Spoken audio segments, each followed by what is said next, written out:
Back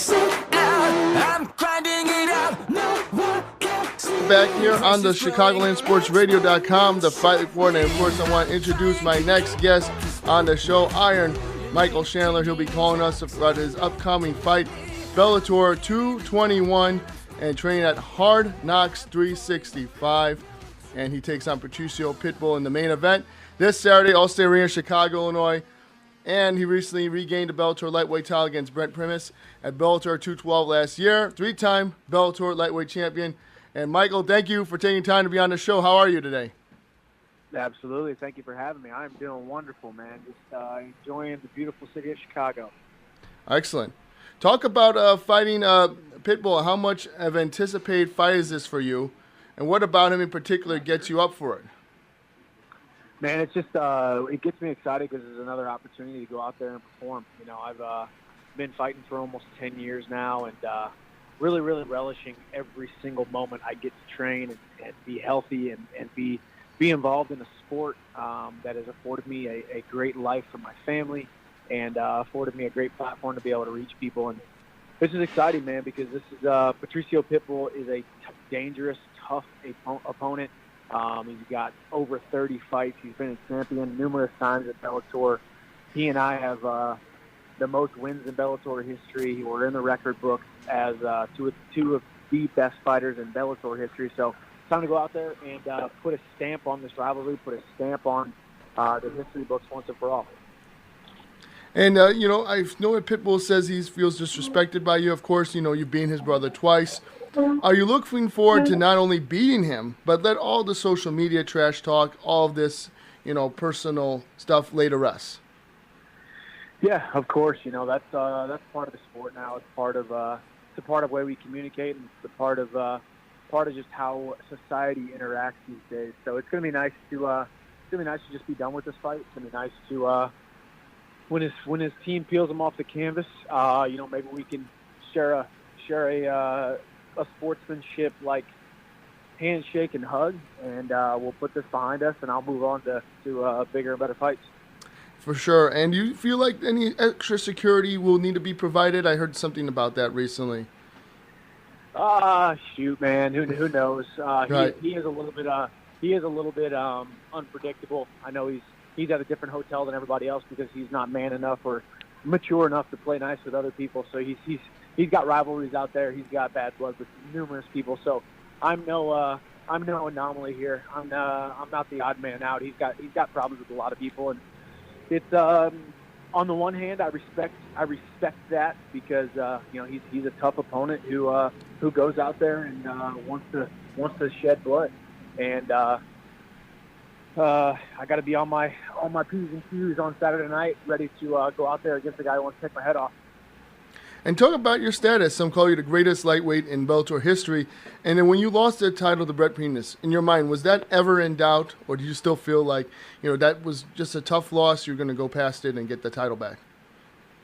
Yeah, no, I knew I was going to be able to come back and regain it. And the way that I lost the title, it was a freak injury, and those things happen in this sport. You know, this is not a sport for bodies that cannot handle a lot of punishment, a lot of abuse, and luckily I've been very blessed with a capable body, and that night I was obviously on the other end of a bad injury that ended up stopping the fight in the biggest arena of my career, Madison Square Garden. But it's something that's in the past. It's something that I can look at and just know that it was part of my story and the way that I was able to bounce back, the way that I was able to come back, win the title back, and now defend the title is something that people can look to for inspiration, and that's why I'm in this sport. I'm in this sport to move people.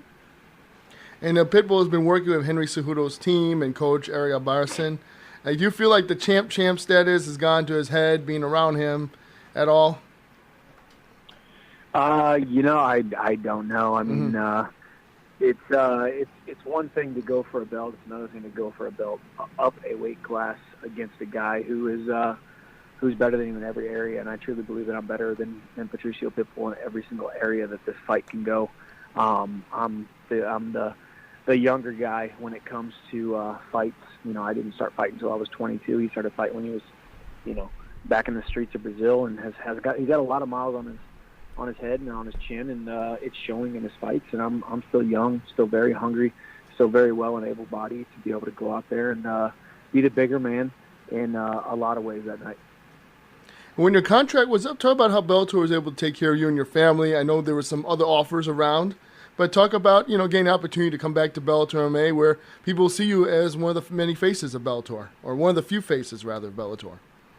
Yeah, it's great. What Scott Coker has done since he took over Bellator has been awesome. So it's been an awesome organization to fight for. I think it's a very symbiotic relationship. Bellator has gained from my success, and I have gained from Bellator's success, and it's a good give and take relationship. And they were able to keep me for financial reasons mainly.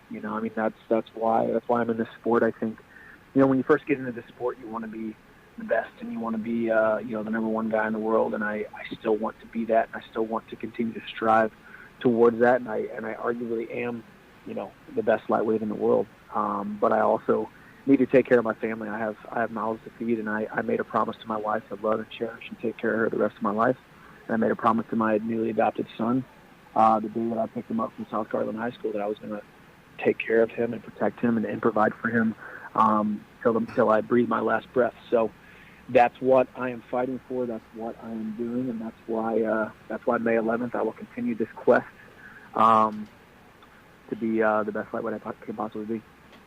And you've been training at the Hard Knocks 365. I know Henri Hooft is the head coach there. Like, what specifically has been the best part of working with him? He just keeps things simple. Number one, he's able to draw a confidence out of you that you cannot draw out of yourself. Number one, because he's an accomplished fighter, he's an accomplished kickboxer, he was an accomplished combat sports athlete, and now he's an accomplished coach.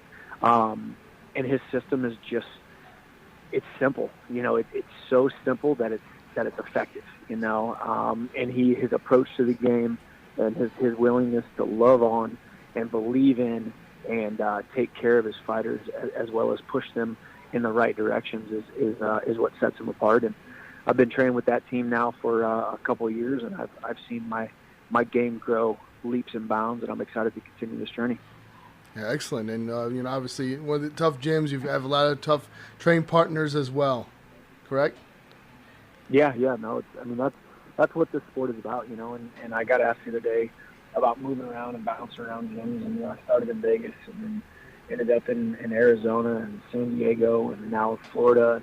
And, you never quite know what is the right situation for you for training and for the different seasons of your life. And when I was young and single and just starting out, Vegas was perfect because there was a lot of guys I trained with there, and my management was out there and a lot of great training partners. But now settling in as a 33-year-old veteran of the sport, being around Henri Hooft, being around all those tough guys down there is exactly where I need to be, and I plan on finishing my career training with those guys. And talk about your recent move to Nashville, Tennessee. I know you set up a training camp, which is a gym many celebrities and athletes in the area train. How proud are you of that? Yeah, it's awesome. It's always been a dream of mine to be a gym owner and a business owner, and training camp has been a fun experience, an awesome experience. I built, the exact facility that I would want to train out of. It's from the recovery to the strength and conditioning to the mixed martial arts. Every single aspect of being able to train for many sports is perfect. We got everything set up for all kinds of athletes. So it's a growing process. It's a work in progress. We've only been open about a year, so continuing to grow, continuing to dot our I's and cross our T's, and continue to make an impact in the Nashville community. Very nice. And what can we expect from your fight this Saturday night? You expect a lot of the same. I make it no secret what my game plan is. My game plan is to strike early and strike often, get up in his face and make him question stepping in the cage with me from the first exchange. And from that first exchange, he will immediately doubt his decision to want to come up a weight class with a bigger, stronger, faster, more powerful, more athletic man, and be on the edge of your seat because I'm going to back down on my mouthpiece and look for that finish in the first round. I mean, you sound very focused and very intent to come out with that win, and want to thank you again, Michael Chandler, for being on the Fight Report. Again, everybody check it out. In the main event of Bellator 221, he takes on Patricio Pitbull Freire, defending the lightweight title this Saturday. Check it out on DAZN Network if you can't be there at Allstate Arena live. And anyone you'd like to thank, Michael, go ahead. Oh, no, I'm just thankful for another opportunity to be able to go out there and do what I do best. So thank you for having me. Anytime. Looking forward to it Saturday. Take care. Bye.